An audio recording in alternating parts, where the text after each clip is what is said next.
warahmatullahi wabarakatuh. Selamat pagi Bapak Ibu Guru Hebat.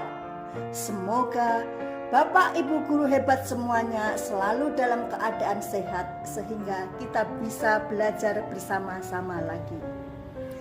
Bapak Ibu Guru Hebat semuanya, pada kesempatan kali ini saya akan membuat video koneksi antar materi sebagai pemenuhan tugas pendidikan calon guru penggerak angkatan 5, yaitu refleksi pemikiran Ki Hajar Dewantara. Pada pemaparan kali ini saya akan menjelaskan koneksi antar materi yang saya bagi ke dalam 3 tahap. Yang pertama yaitu yang saya percaya tentang murid dan pembelajaran di kelas sebelum saya mempelajari modul 1.1. Yang kedua yaitu perubahan dari pemikiran atau perilaku saya setelah saya mempelajari modul 1.1.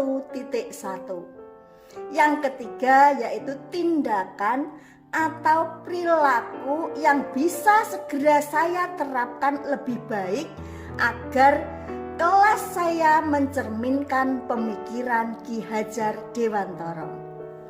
Yang saya percaya tentang murid dan pembelajaran di kelas sebelum saya mempelajari modul 1.1 ini yaitu pembelajaran berpusat pada guru, di mana pembelajaran yang saya terapkan ini hanya menggunakan metode ceramah sehingga terkesan sangat monoton, tidak melibatkan peserta didik.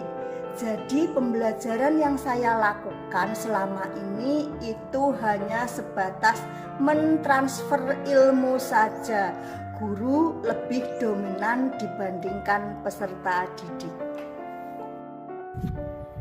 Yang kedua, pembelajaran yang selama ini saya lakukan itu sifatnya hanya menuntut, bukan menuntun.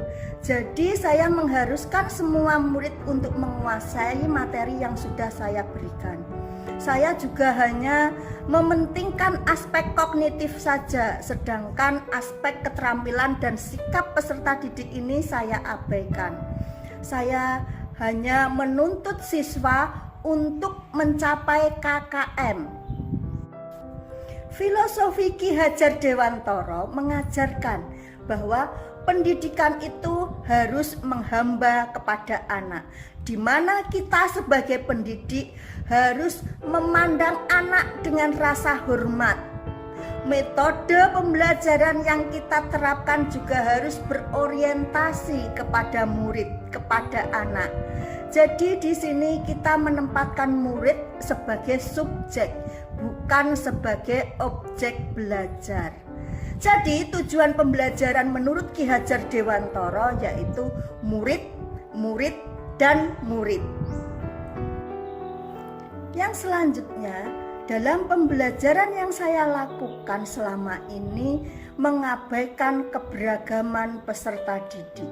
Jadi peserta didik ini merasa tertekan dan takut sehingga mereka tidak bisa berkembang sesuai dengan bakat dan minat yang ada pada diri mereka masing-masing.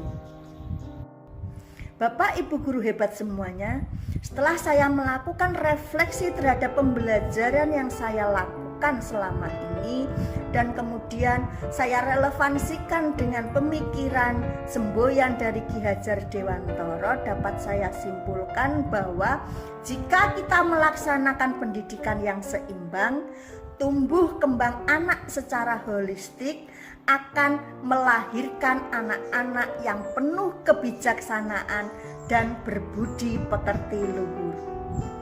Pendidikan yang berorientasi kepada anak merupakan hal utama dan esensial bagi kita sebagai pendidik. Tujuan pendidikan adalah murid, murid, dan murid. Filosofi Ki Hajar Dewantara mengajarkan bahwa pendidikan itu harus menghamba kepada anak, di mana kita sebagai pendidik harus memandang anak dengan rasa hormat. Metode pembelajaran yang kita terapkan juga harus berorientasi kepada murid, kepada anak. Jadi di sini kita menempatkan murid sebagai subjek, bukan sebagai objek belajar.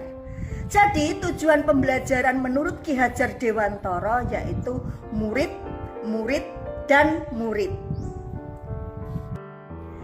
Demikian yang dapat saya sampaikan pada pemahaman saya tentang koneksi antar materi modul 1.1.